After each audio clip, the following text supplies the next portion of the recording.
Hindi pa yan. Nalingaw ko niya. Nalingaw niya si mami. Nag-iyak, mami. Nag-iyak. Ang sakit ng puso ko. Sakit ng ulo ko.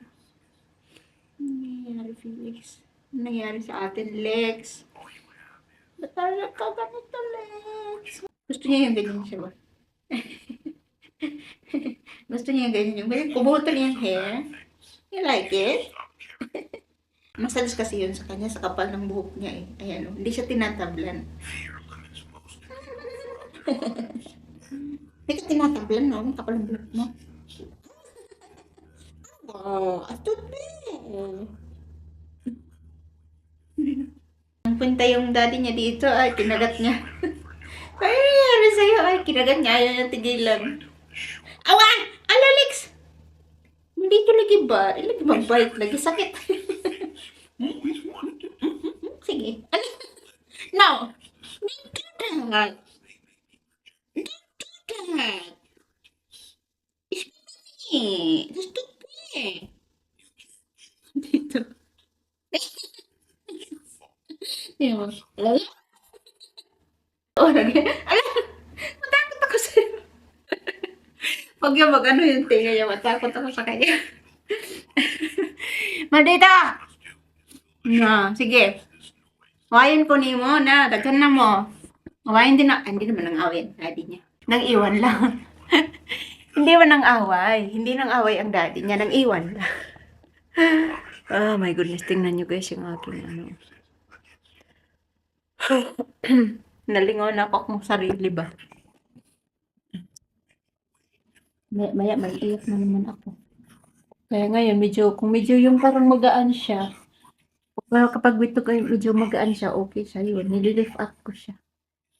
Kaya yung parang roller coaster yung emotion ko ngayon, guys. Maya may iyak na naman. Ito nakikinig ako ng mga motivation ba para lang maano ako. Ma-lift up. Alam ko kasi itong mga lumalabas ngayon sa ganito. Matagal na to nakatago.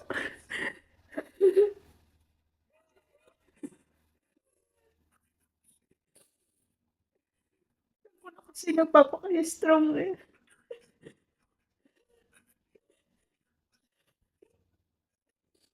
Sorry po.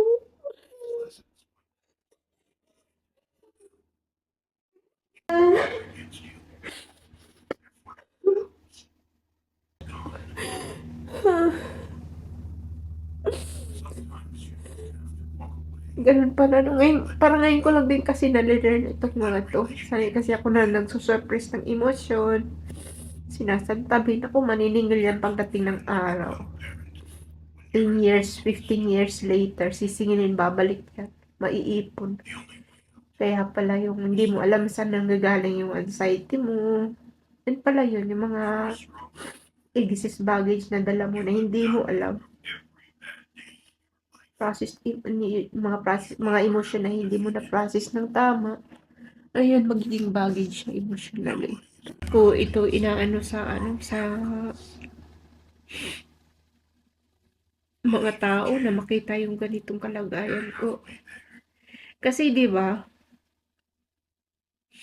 Lahat kasi tayo halos gusto na lang natin ipakita sa internet yung magagandang bagay lang.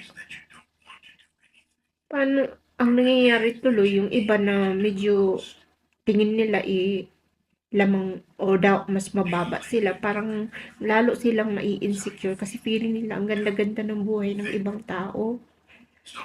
Yung pala, hindi nila alam behind that video, behind that picture, a happy picture, nandun yung yung painful truth, sad truth, or just reality ng life. Lex, ayaw pa ma-Lex ha? Nangangagat tong pusa ko guys.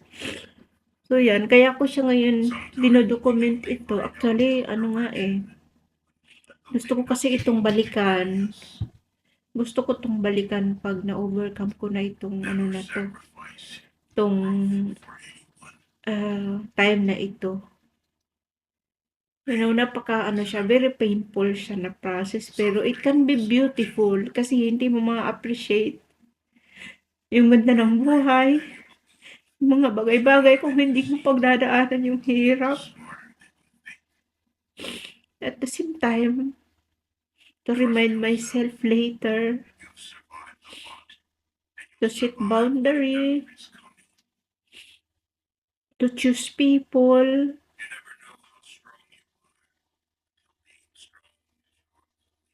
Yeah, I like it. You don't know how strong you are until your option is only to be strong.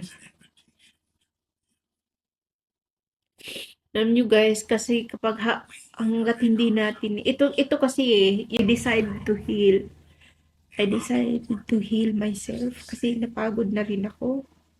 Kasi alam nyo guys, tayo pala, hindi natin alam na parang reklamo tayo ng reklamo, kesyo ganyan, naagabyado tayo ng, halimbawa itong nangyari sa amin ngayon. Siguro kung hindi ako if I don't work out on myself, I can just blame him for this pain I have right now. Pero hindi I don't blame him at all. Kasi meron din siyang reality from his own perspective, from his own view. At hindi natin yun mai-invalidate. I learned a lot of empathy. I can put myself in his shoes. So I understand him. Na documenting this or uploading this to make him look bad. No, it's not like that. I want to show people na this is the reality. Iba kasi, no? Most of us, like, we are ashamed. No, you don't have to. Kasi only judgmental people or idiot or walang alam, no, zero knowledge about it will judge. And it's just unnecessary noise. Don't listen to them. Kasi kung lahat tayo ay follow that crowd, wala nang matitirang sa mundo, puro na lang tayo. Sabi, pretending. 'Di ba? At least man lang bago man lang tayo mawala dito sa mundo, 'di ba? Natin kahit papaano. Ano bang purpose natin nandito tayo? Bakit tayo? Hindi naman tayo pinanganak para matulog, kumain. No? Meron tayong purpose dito na at hindi yun is basihan kung anong status mo sa buhay. Kasi yung natin dito, for me yung ating mission dito is to be who we are. Kaya lang yung natin, yung true self natin kasi natabunan ng upbringing natin, paano tayo pinalaki. I'm not saying na mali yung mga magulang natin, paano tayo pinalaki. It's just, kapag nandito tayo sa mundo, it's like para tayong naglalakbay. Lahat ng makakasagupan natin, makakasalamuhan natin, ay parang maiipon hanggang sa yung ating true self tatabunan. So yung ating pananaw na yun, tingnan nyo yung ngayon, like this social media, no? Wala na yung yung essence ng kaya like we are parang chasing for happiness, chasing for money, chasing for fame, chasing for a guy, chasing for love, you know? When in reality we can just sit back and be who we are as we are. You know? Di ba napakaganda nun? Wala kang iisipin, just be who you are. And yung mga bagay-bagay na talagang para sa iyo ay kusang lalapit sa iyo if you are aligned with your own self. Pero kapag nag-pretend tayo, anong mangyayari sa atin? Ang ma-attract natin is yung kagaya din natin. Yeah? It's a painful truth, guys, na hanggat hindi tayo, as long as we don't reflect, we don't look within, check ourselves, hindi natin malalaman. We don't know. We will never know. And para lang tayong palutang-lutang sa hangin. Kasi yun sabay lang tayo sa agos. Yun yung si Felix. Kung saan tayo itangay. Ang sakit ng ulo ko pa rin, guys. Pero, salamat naman kahit pa paano nakakapagsalita na ako ng ang sakit ng ulo ko. Hindi ko alam. Halos, mag-walking ako ngayon. I need to go out to move move my body para mawala yung bigat. Hayaan nyo lang ako, guys, to vent.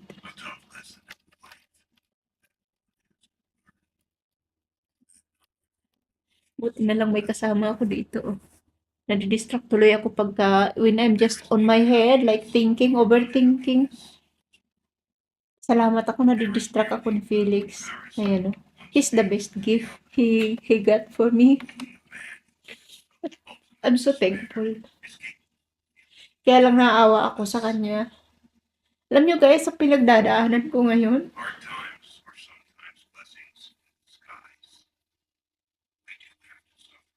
I can't imagine yung mga nanay dyan na iniwan, na may anak.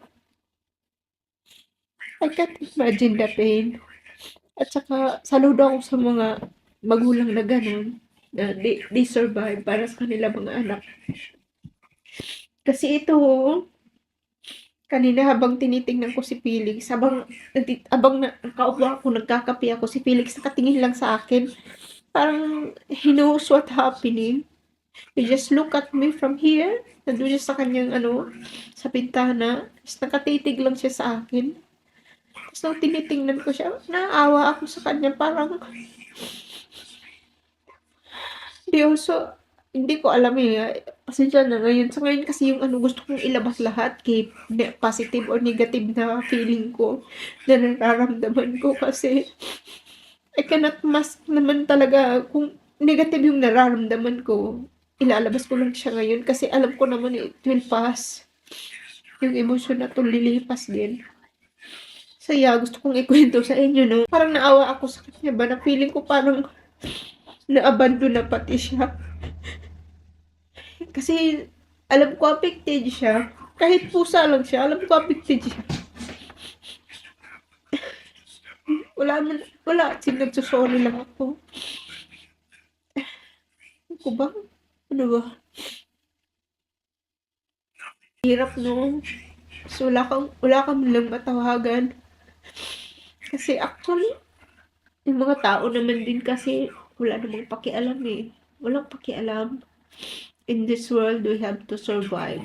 We have to be our own comfort. Pero sa ganitong may mga pagkakataon na wala. I never admit that to myself na one day kakailanganin ko ng makakausap man lang. But today guys, alam nyo, iniisip ko sino kaya pwede kong tawagan, sino kaya pwede kong kausapin.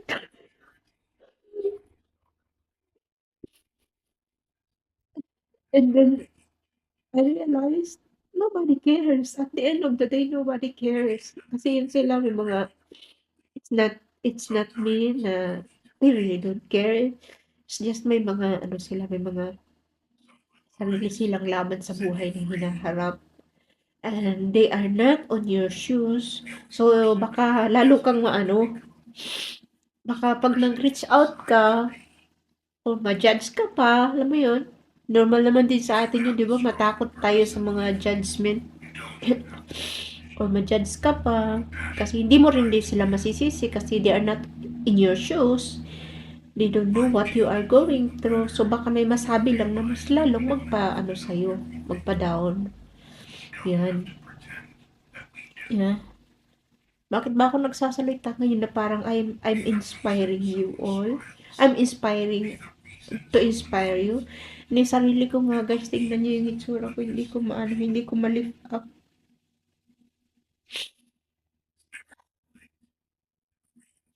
Wait na, mag-charge ako, low bat yung aking camera. See you later guys.